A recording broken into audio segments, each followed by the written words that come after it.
My husband abandoned me while I was in labor, and later, my brother told him I didn't make it. Now my husband wants me to cut my brother off. My husband and I got into a heated argument just a week before our daughter was born. The whole thing started when he casually suggested that we get a paternity test for our daughter once she arrived. To be clear, this accusation was completely out of the blue, with no prior incidents or reasons to justify his suspicion. I am a homebody who works remotely, with no close male friends apart from my brother. I don't go out much, and my interactions with other men are virtually non-existent. When he first brought it up, I was taken aback and deeply hurt.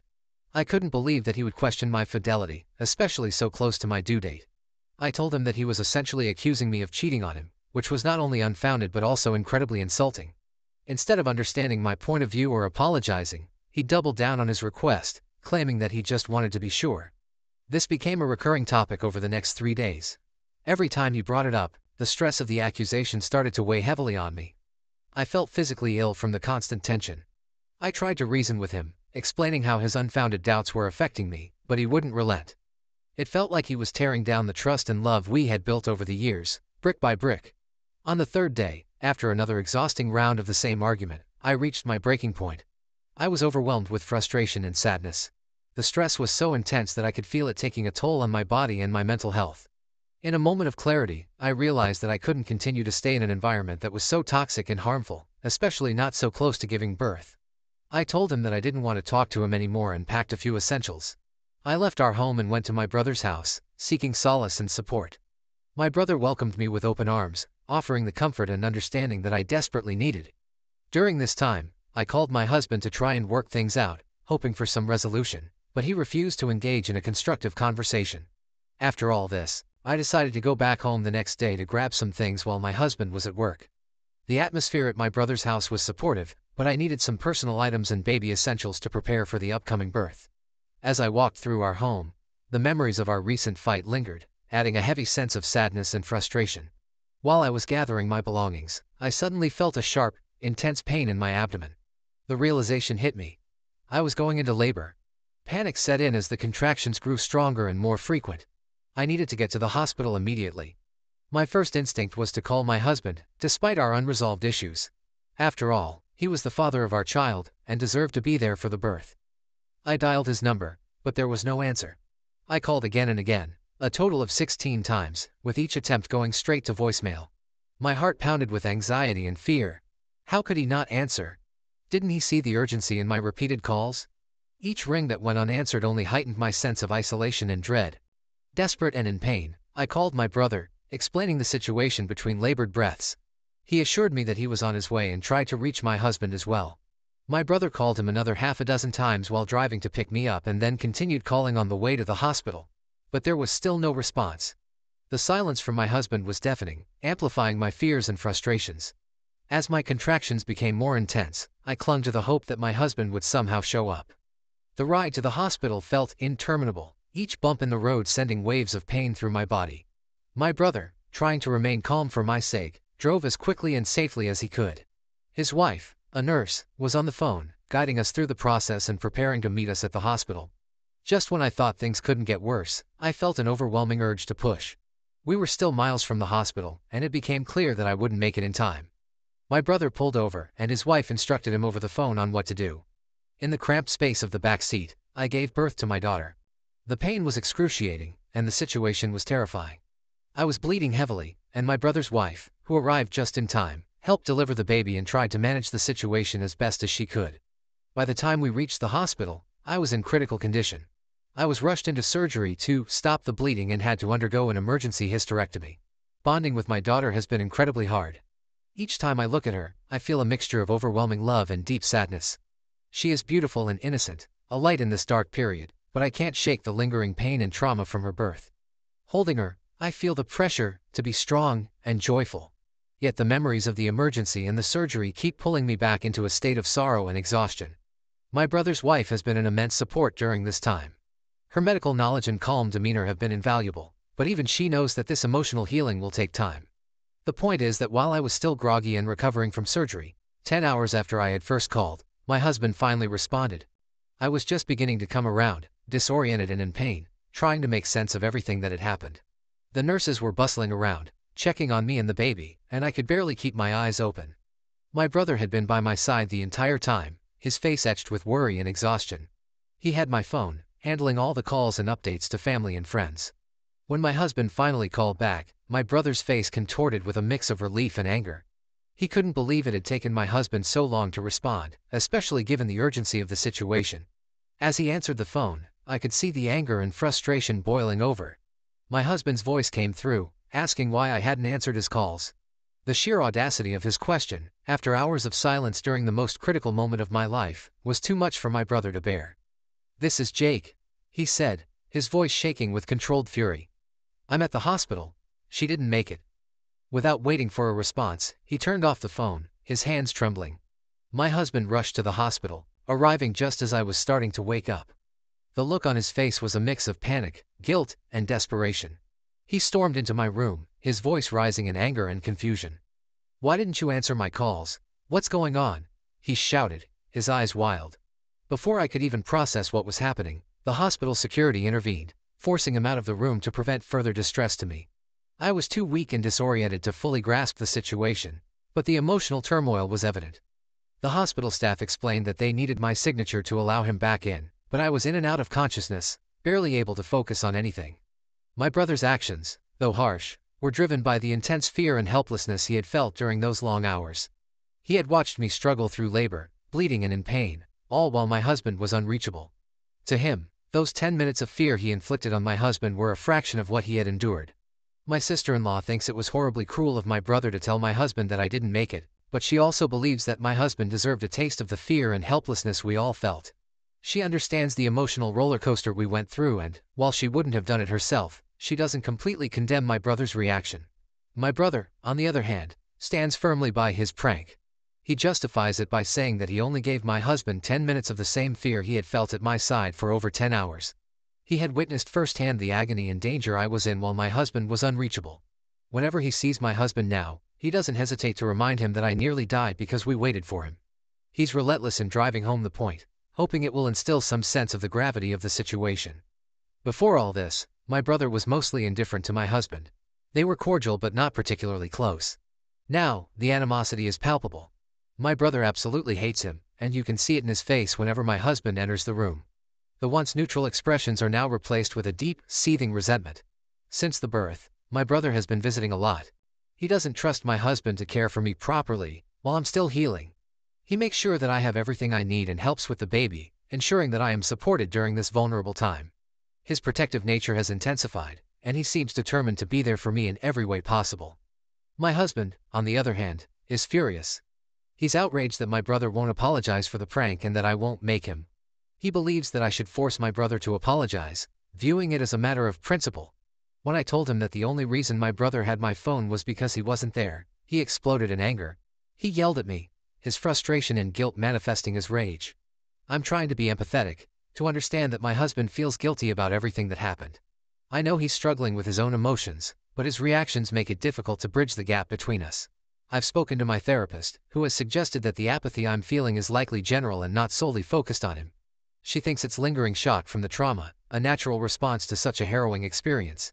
However, she didn't say much about the prank itself, leaving me to navigate the emotional fallout on my own. My mother-in-law has been texting me to say that my family is horribly cruel for the prank and that I should go no contact with my brother, and now my husband is saying the same. I just don't know what to do. I'm not in a good headspace. It's been hard to be in the same room with my husband and I've been sleeping in the guest room with my daughter. He brought up the paternity once, and I just exhaustedly told him to either get out of my face or go stay with his mom if he's planning on stressing me out even more. I really don't feel myself.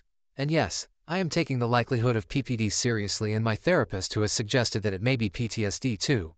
However, I just want more opinions because I just don't know. This isn't a black and white issue. The fight you had was real, your anger was real, and the anger you feel at your husband is real. Your brother's prank was too far, but not completely undeserving. The big issue is that everyone's pride is still seemingly involved here and there isn't a concrete solution when everyone is pointing fingers.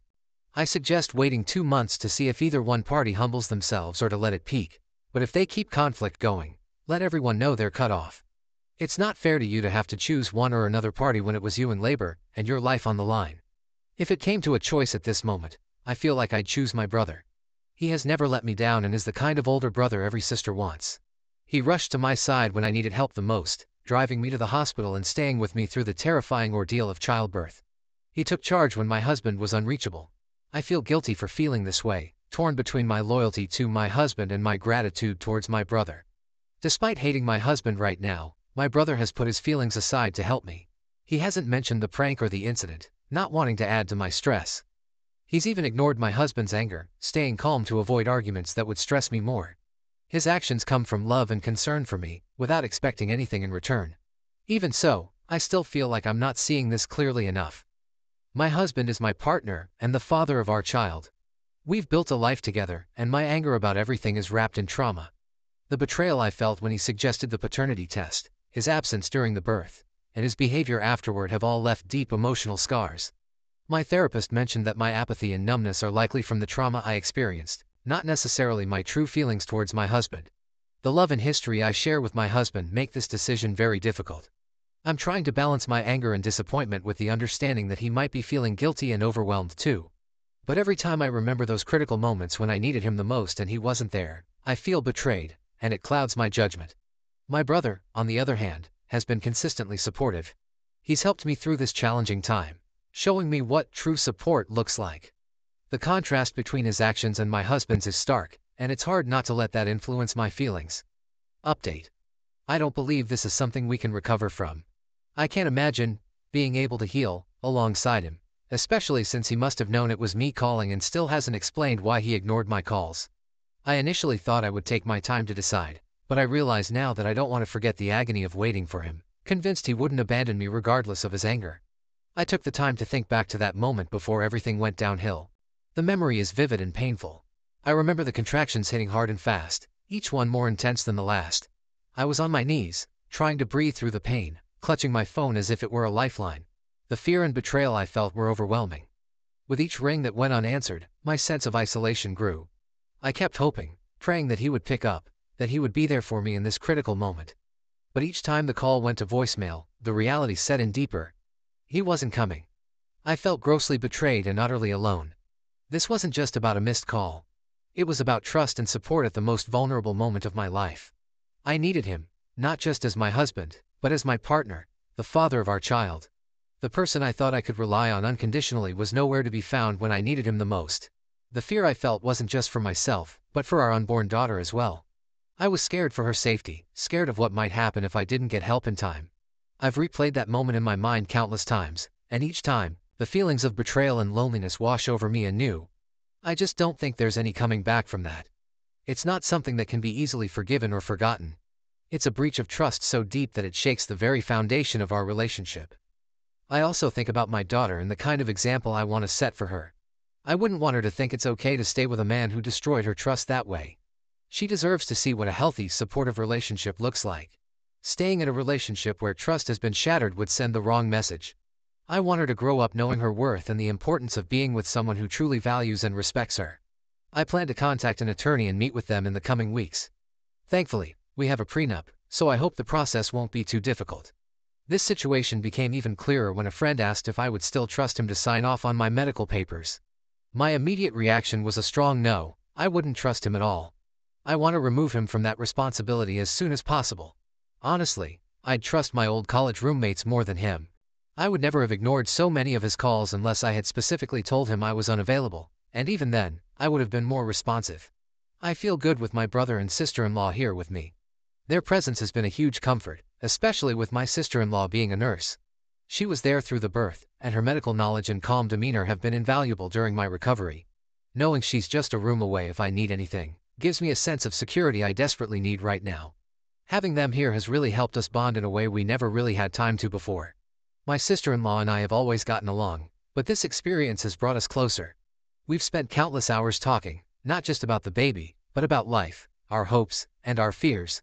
She's been a sounding board for my anxieties and a source of practical advice, from breastfeeding tips to managing postpartum emotions. It's a deeper connection than we've ever had, and I'm grateful for it. My brother, too, has been a pillar of strength. He's taken on so many responsibilities, from running errands to helping with the baby, and even just being there to talk to. His support has been unwavering, and it's made a world of difference. He's always been my protector, but now, more than ever, I see the depth of his love and commitment to our family. I've also finally told my old friends about the baby, and their responses have been heartwarming. They were thrilled to hear the news and eager to help. They've started alternating visits to come and support me, bringing meals, helping with household chores, and giving me some much-needed breaks. Their presence has been a breath of fresh air, reminding me of the strong network of friends I have, even though we might not see each other as often as we used to. The camaraderie and support from my friends have lifted my spirits significantly. They've been sharing their own parenting experiences, offering advice, and just being there to listen. It's reassuring to know that I have a community that cares for me and my daughter, ready to step in whenever I need them. This collective support has been crucial for my mental and emotional well-being. It's helping me navigate the challenges of new motherhood and the complex emotions surrounding my relationship with my husband. None of this even addresses the paternity test, but I'll get it done for the legal proceedings. So, he'll get what he wants. Anyway, I'm safe and well, and my daughter is healthy and as sweet as can be. She sleeps peacefully anywhere and nurses easily, which is such a relief given how much everything still hurts. Making this decision has lifted a weight off my shoulders, and my sister-in-law has been wonderful in helping us bond. Thank you for letting me write this out. I'm not great at keeping diaries or journals, but writing to people feels different and has really helped clarify things for me. Even my therapist mentioned that I seem clearer and calmer. I might give a diary another try as she suggested. I will now move forward with divorcing him because I no longer trust him as a partner. Trust is fragile and foundational in any relationship. My husband's unfounded doubts and his suggestion for a paternity test not only hurt me deeply but also broke the trust we had built. When trust is compromised, the entire relationship can crumble. It's essential to be with someone who believes in you, without needing constant reassurances of your loyalty and love.